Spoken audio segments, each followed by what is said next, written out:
আমি গতকাল শুনে এসেছি উত্তর দিনাজপুরের রায়গঞ্জ লোকসভায় 14,000 লোক সাংস্কৃতিক শিল্পী ভাতা পান।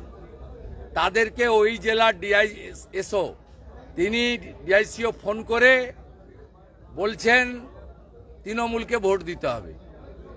আমি লোকশিল্পীদেরকে বলছি ফোন রেকর্ড করে আমাকে পাঠান। আপনারা আমার হোয়াটসঅ্যাপ নাম্বার সবাই জানে, আপনারা আমার কাছে পাঠান। ওই ভদ্রলোকের চাকরি কি করে থাকে সে ব্যবস্থা আমি করব, যত দূর যেতে হয় যাব। আর লোকশিল্পীদের বলবো ফোন করলে বলবেন আমরা বিজেপিকে আনবো। আপনারা 1000 টাকা ভাতা দেন, তাও সবাই পায় না, কীর্তনিয়াদের দেয় না, বহু লোক পায় না। ভারতীয় জনতা পার্টিকে আমরা আনবো, যেমন অন্নপূর্ণা ভান্ডারে 3000 টাকা করে দেবে বলেছে বিজেপি, তেমনি লোকপ্রসাদ শিল্পী ভাতা, বার্ধক্য ভাতা, বিধবা ভাতা, দিব্যাঙ্গ ভাতা, তফসিলিদের ভাতা, কৃষকদের ভাতা, জনজাতিদের ভাতা 1000-এর বদলে 3000 টাকা করে বিজেপি ক্ষমতায় আসার প্রথম মাস থেকেই দেবে। আমি আপনাদের কাছে বলে দিলাম, লোকপ্রসাদ শিল্পীরা এই উত্তরটা জেলা তথ্য সাংস্কৃতিক আধিকারিক তাকে দেবে। এগুলো সব করাচ্ছে ওই যে মুখ্যমন্ত্রী সবাই লোক হচ্ছে না, একদম লোক হচ্ছে না।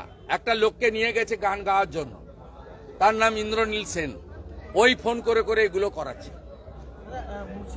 ওর বিরুদ্ধে অভিযোগ হচ্ছে যে যে জেলায় তথ্য সাংস্কৃতিক আধিকারিকরা, মহকুমার তথ্য সাংস্কৃতিক আধিকারিকরা সরকারি গ্রুপে পোস্ট করেছেন মুখ্যমন্ত্রীর রাজনৈতিক সভাকে, আর লোকপ্রসাদ শিল্পীদেরকে সরকারি টাকায় বাসে করে নিয়ে আসছেন।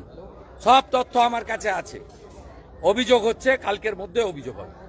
রামনবমীর দিন মুর্শিদাবাদে যে মিছিলে হামলা হয়েছে সেটা নিয়ে এনআইএ তদন্ত দাবি করে দৃষ্টি আকর্ষণ করা হয়েছে।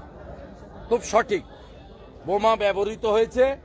পারমিশন নেওয়া মিটিংয়ে যেভাবে সংগঠিতভাবে, এবং শুনলে অবাক হয়ে যাবেন, শক্তিপুরে যে বাড়ি থেকে পাথর ছোঁড়া হয়েছে সিভিক ভলেন্টিয়ারের বাড়ি। সিভিক ভলেন্টিয়ার হোম পাওয়ার দপ্তরের বেতন পায়, সরাসরি পুলিশ মন্ত্রী এর সঙ্গে যুক্ত।